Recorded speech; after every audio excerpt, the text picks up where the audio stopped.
जिंदाबाद, किसान नेता जिंदाबाद, मोदी सरकार मुर्दाबाद, मोदी सरकार मुर्दाबाद। कानून वापस नहीं होगा, घर वापसी नहीं होगा, यहीं रहेंगे, यहीं रहेंगे, यहीं रहेंगे, यहीं मरेंगे। एमएसपी पे कानून बनेगा, अपने फसलों को हम एमएसपी से कम पे नहीं बेचेंगे।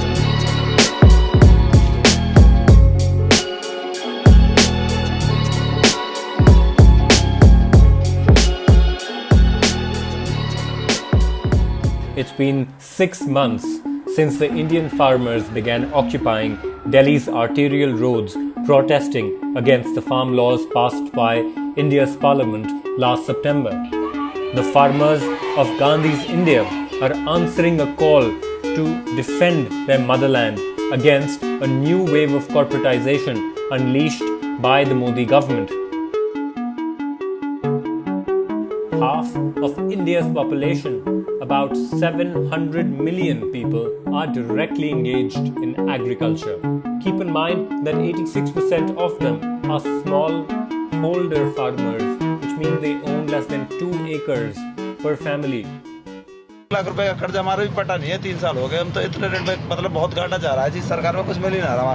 पहले 3500 रुपए प्रति कुंटल था धान बाबा, अब मिल रहा है कुल 1700 रुपए प्रति कुंटल। कहाँ से घर चलाएं हम?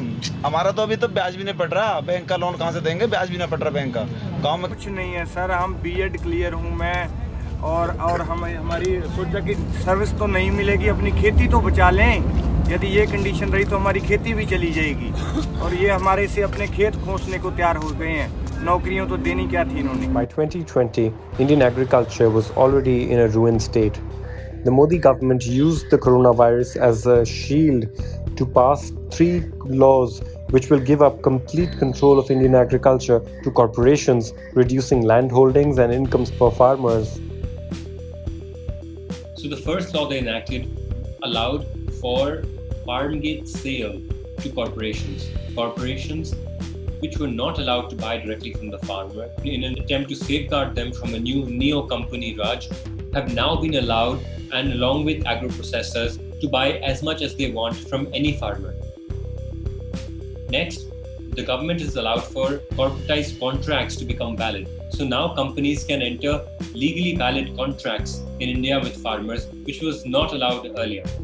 Now finally, the third law they've acted upon is to remove stocking limits from the Essential Commodities Act, which was enforced to ensure that food commodities are not like other commodities in the market. Food also represents life, it represents survival and food security. किसान संगठनों के बीच जो एक समझ बनी, वो समझ ये थी कि ये WTO के दबाव में कॉरपोरेट पक्षीय नीतियां यहाँ कानून इस देश के अंदर लाए जा रहे हैं, जिसके तहत हमारी खेती, हमारे अन्न के भंडारण और हमारे डिस्ट्रीब्यूशन सिस्टम है, उस पूरे पर जो है बड़े कॉरपोरेट और मल्टीनेशनल कंपनियों का कब्जा कराने की एक साजिश इन कानूनों के पीछे है। और इसलिए इस कॉरपोरेटीकरण के खिलाफ जो लड़ाई है, इसको किसान संगठनों ने बहुत आसान तरीके से समझाया कि भाई कैसे ये जो प्रधानमंत्री के सबसे करीबी बड़े कॉरपोरेट घराने इस देश के अंदर हैं, अंबानी और अडानी, अब उसी जमीन को कंपनी वाले छीन लेंगे आपसे। इस तरह के एग्रीमेंट करेंगे कि जमीन बचनी नहीं। As a colony of the East India Company, Indian farmers were forced to grow crops such as opium, indigo, cotton for the British Empire. After establishing independence in 1947, India began a fling with the American corporation, including the American Union Carbide Corporation, the pesticide maker that was liable for the world's most deadliest industrial disaster, the Bhopal gas genocide. With the UCC as the vanguard, modern big ad corporations such as Monsanto, Bayer, PepsiCo, Coca-Cola, Tyson, Cargill are stepping in to live up to that legacy.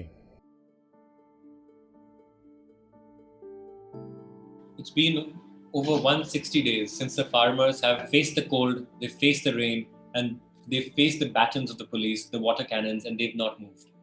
They've endangered their lives from corona, and they've still stood strong, fighting the Modi government and the corporate masters that he represents.